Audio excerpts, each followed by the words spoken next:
مطلع يناير عام 2020 أقيم في إسرائيل معرضا بعنوان من سبأ إلى القدس. تم به عرض العديد من الصور الفوتوغرافية لليهود اليمنيين قبل هجرتهم إلى إسرائيل، كما تم عرض العديد من الخرائط اليمنية القديمة للممالك القديمة، وقطعا أثرية ونقوش حجرية وتماثيل وصور للمعابد مثل سد مأرب وغيرها من السدود. كما تم عرض العديد من القطع العملات النقدية السبائية والحميرية. يصرح القائمون على المعرض بأن هذه القطع تعرض لأول مرة. كما تم تجسيد شجرة اللبان والبخور والتي اشتهرت بهم اليمن قديما، وتم عرض نماذج من التوراة اليمنية القديمة التي خرجت مؤخرا من اليمن إلى إسرائيل وتحتفظ بها الآن المتاحف الإسرائيلية.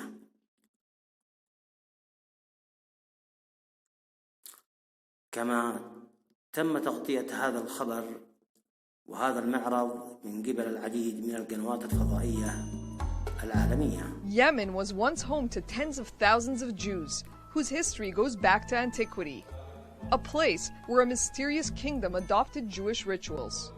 For the first time, an exhibition is looking at the history of the ancient kingdoms of South Arabia, or modern-day Yemen, and the influential role they played in the Near East thousands of years ago. Titled Yemen, from Sheba to Jerusalem, the show at the Bible Lands Museum explores the ties between southern Arabia and ancient Israel. Sheba, Kataban, Hadramaut, and Ma'in.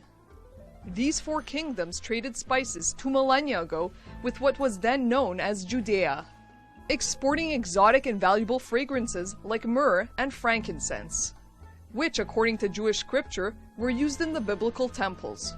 I actually think this is the first exhibition of its kind that looks at the historical linkage between ancient Yemen and the Yemenite culture today. It really brings to light civilizations that are unknown, not only here in Israel, but maybe in the entire world, because Yemen is not an area that was properly excavated and researched like we know in Mesopotamia and Egypt, the famous lands of the Bible. Located some 1,500 miles from the state of Israel, the lands encompassing modern-day Yemen are the most remote mentioned in the Bible. The famed Queen of Sheba is said to have journeyed to Jerusalem to meet with King Solomon, although no archaeological evidence of this exists.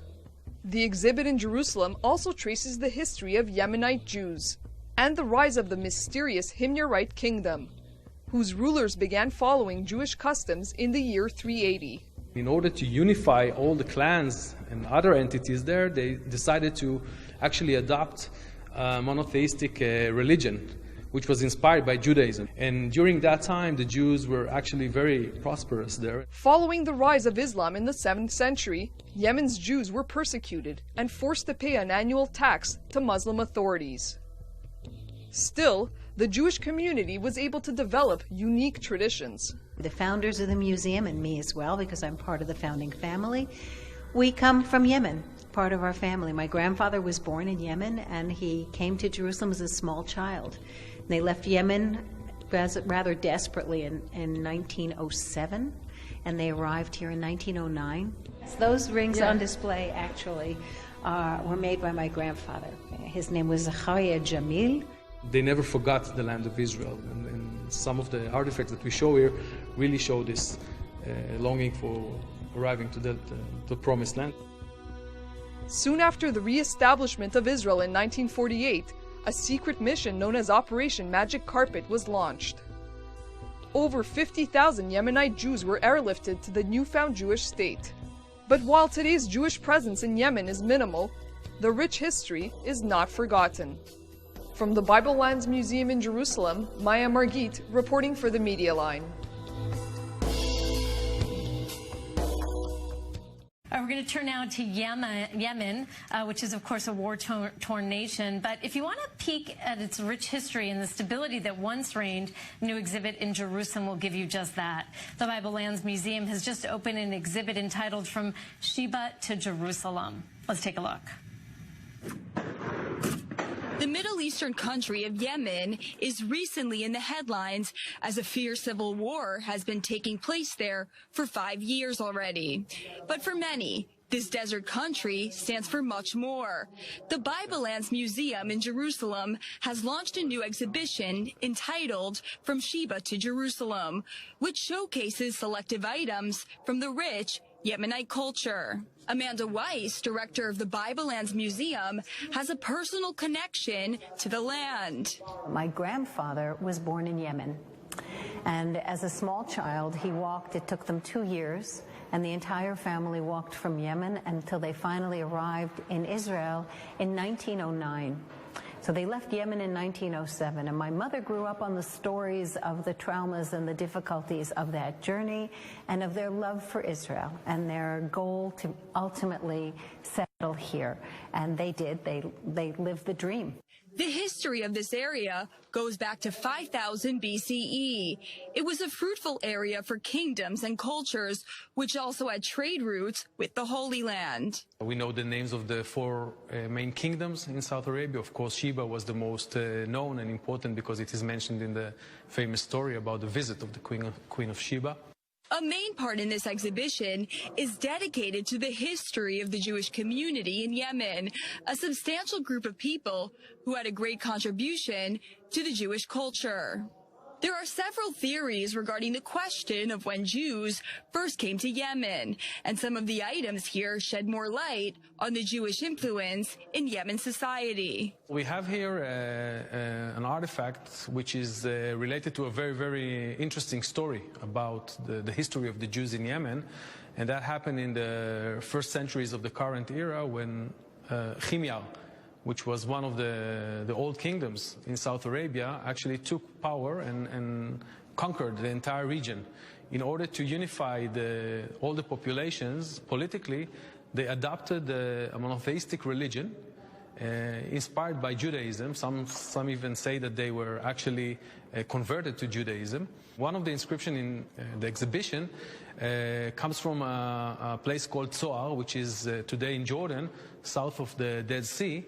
And it says that a wealthy Jew from Himyar was brought for burial in Zoar, which was part of the land of Israel. Another section here contains photos from modern Yemen.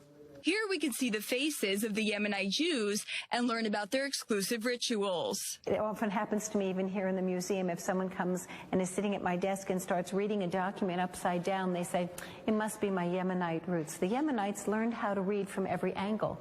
As a matter of fact, we have a photograph on display here of a man who's lying on his back.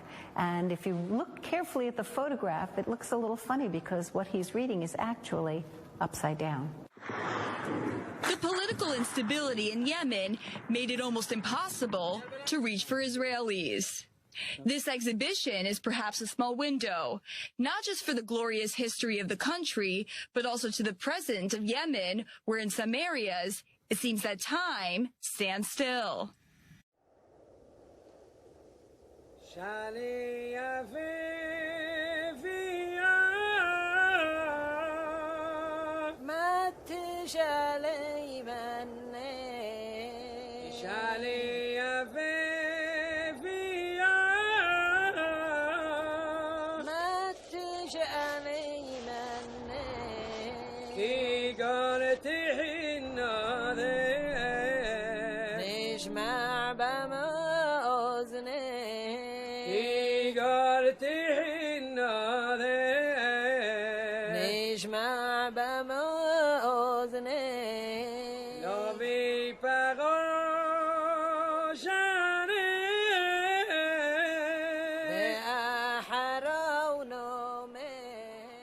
I'm Amanda Weiss. I'm the director of the Bible Lands Museum, Jerusalem. And I became the director of the Bible Lands Museum, Jerusalem, in a somewhat unorthodox way, because my family, my mother and my late stepfather, built this museum.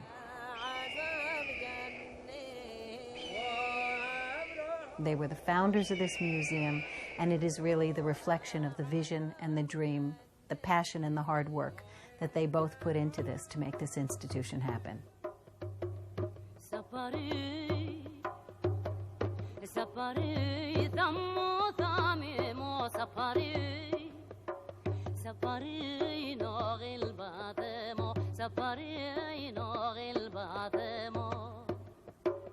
Ever since I was a child, Shabbat dinner, we would sit and the candles would be burning on the table, and there were no lights in the house, just the candles.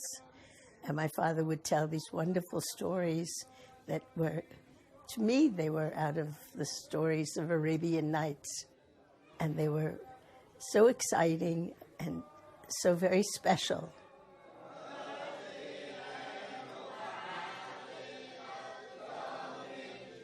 It left a very strong feeling in me always to know more about the people and where my father came from Yemen. In my last years, because I am getting older, I thought that I would be able to achieve something that I had always dreamed about, and that was to create an exhibition about the history of the Yemenite people in Yemen and the connections that they had to the State of Israel.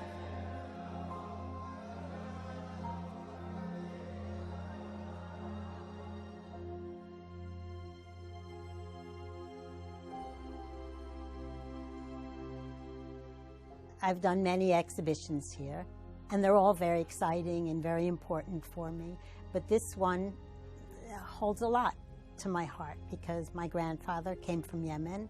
For me to feel the objects, touch the objects that maybe his forefathers or great-great-great-great-grandfathers have touched is significant for me. The Bible Lands Museum, Jerusalem, Museum Artzot Mikra, is about the lands of the Bible. And Yemen is probably one of the most remote lands of the Bible that we have. But the ancient Yemenite Jewish culture had a dream to be in the land of Israel. And even after people died, they requested that their bones be gathered and that they be buried in Israel. There are graves here in the country.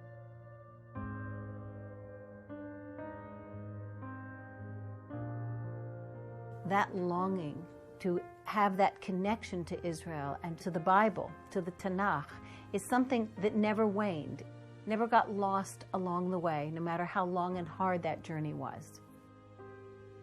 And each of those gravestones and inscriptions is really evidence of the people who had that dream and carried that dream with them to their graves, and their families made sure that they would then be buried here in Israel.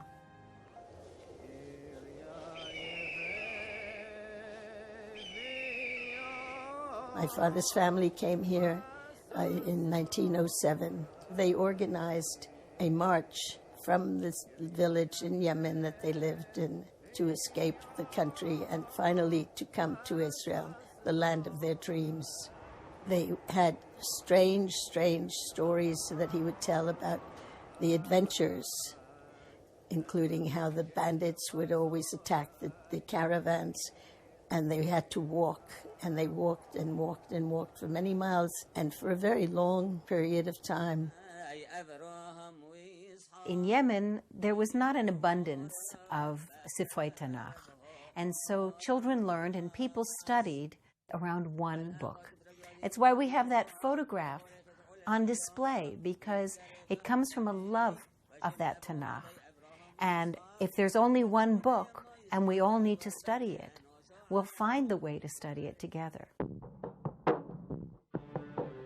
One of the important elements of this exhibition that we wanted you to see was the aromatics. The value of those scents was probably similar to silver or gold in the market today. And they were used all across, even through the Roman Empire, and that route that they traveled and they took is what helped the Jews make it from Yemen to Israel itself. And they're actually used in ritual in Yemenite Jewish practice to this day. And the incense burners that you've seen on display, the raw material that we have here, is evidence of that. The Havdalah service at the end of Shabbat, the kinds of scents that we smell and appreciate to close the Sabbath as we begin our new week, that's also very, very important, and the scents themselves are unique, the essences of the scents to the Yemenite Jewish community.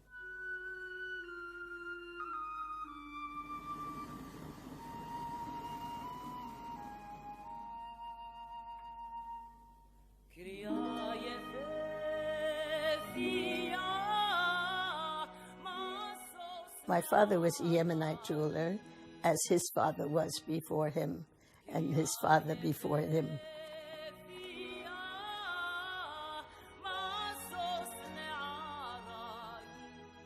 He used to sit at his little table. It was a very small table.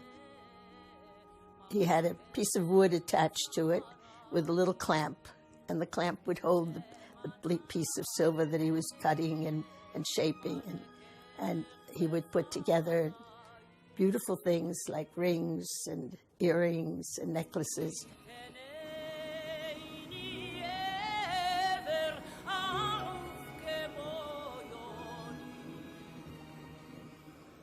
And there are some very lovely examples of the type of jewelry that he made on exhibit here in our gallery that you will enjoy seeing.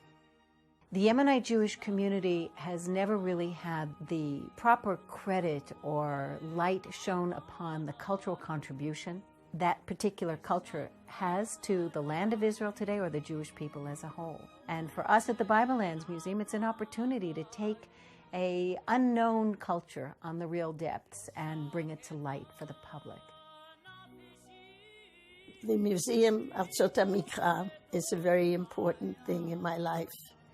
And it was something that my late husband, Eli Borowski, put together with Kol his neshama, and he devoted his entire life to it. And this is what he gave as a gift to the land of Israel and to the Jewish people.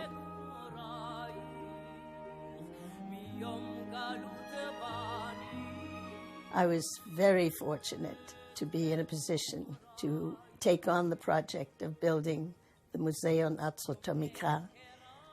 It was the greatest achievement, I think, in my life, quite frankly.